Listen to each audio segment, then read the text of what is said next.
2023년 8월 뉴욕 치과에 처음 내원하셨을 때 파노라마 사진이고요.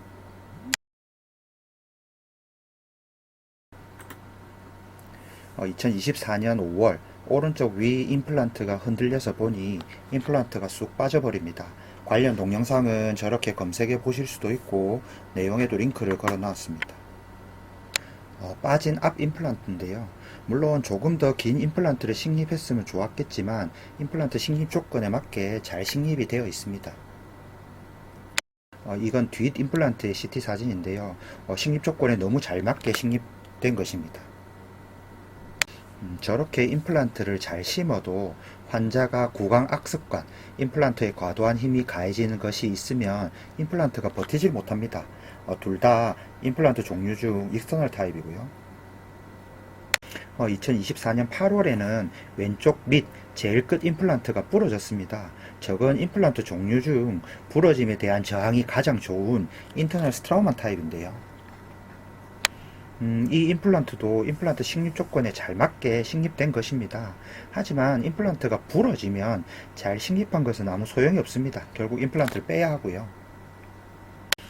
아무리 엑스레이를 다시 봐도 저 두꺼운 임플란트가 부러진 것이 사실 잘 믿기지는 않는데요.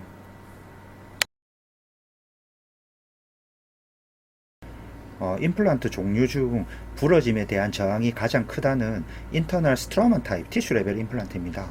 그런데 이건 와이드넥이 아닙니다. 픽스처의 직경과 커프의 직경이 같습니다. 주황색 선처럼 커프가 넓어지면 와이드넥이라고 하고요.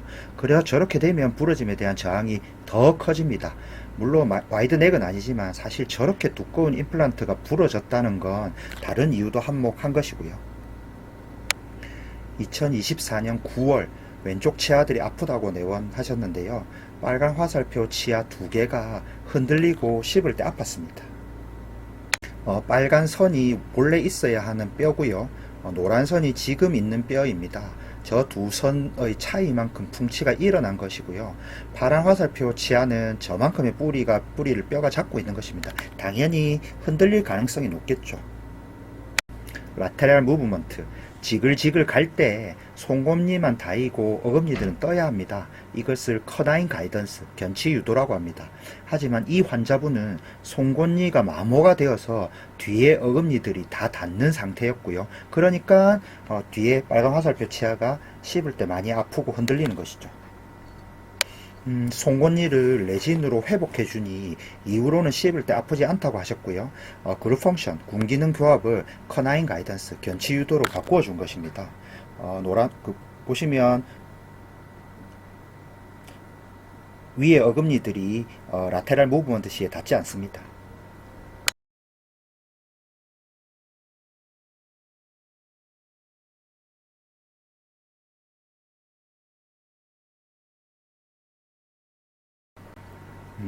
치주 인대로 인해 치아는 조금씩 움직이고 충격을 흡수해 줍니다. 스프링이요. 침대를 생각해 보시면 됩니다. 그런데 임플란트는 치주 인대가 없습니다. 그래서 과도한 힘은 임플란트 빠짐의 원인이 됩니다. 임플란트가 너무 안 물리면 옆 치아들에 부담을 주고요. 너무 잘 물리면 힘이 임플란트에 집중이 되어서 임플란트가 빠질 확률이 존재합니다. 보통 씹을 때 어금니에 가해지는 힘은 70에서 80kg 정도 됩니다.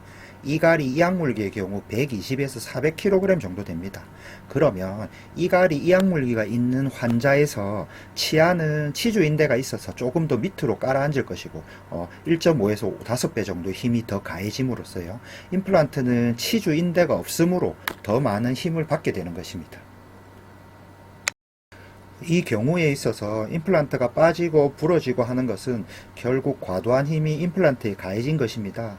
일단 레진을 빌드업해서 그룹 펑션, 공기능 교합해서 커나인 가이던스, 견치 유도로 바꾸어 줬습니다. 이 정도 치료로 될 수도 있고요. 다른 치료 방법으로는 유해한 이갈이의 부담을 줄여주는 것으로 이갈이 장치가 있고 이갈이의 힘을 줄여주는 것으로 보톡스가 있습니다. 치아는 맞닿으면 조금 더 묽게 프로그래밍이 되어 있습니다. 그래야 음식물이 잘게 쪼개지겠죠. 하지만 이 말을 바꾸어 말하면 치아가 맞닿으면 치아와 턱관절에 힘이 가해지는 것입니다.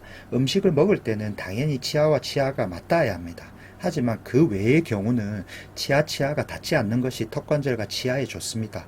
그래서 의식이 있을 때는 치아 사이를 약 1mm, 0.5에서 1mm 정도 띄워주는 게 좋습니다. 근데 문제는 의식이 없는 자고 있을 때입니다. 그래서 치아와 치아가 맞닿지 않게 강제로 벌려주는 이갈이 장치가 필요한 것이죠. 이게 턱관절 안정장치, 이갈이 장치인데요. 치아가 맞닿지 못하도록 단단한 물질, 이갈이 장치가 사이에 있습니다. 보톡스를 교근이나 측두근에 놓으면 씹는 힘이 30에서 50% 정도 줄어듭니다. 그러면 이갈이 이악물기 시에도 치아와 턱관절에 가해지는 힘이 줄어들겠죠. 하지만 보톡스의 경우 유지기간이 4개월에서 6개월 정도 됩니다. 향후 경과 관찰 후 이갈이 장치나 보톡스를 할 수도 있습니다.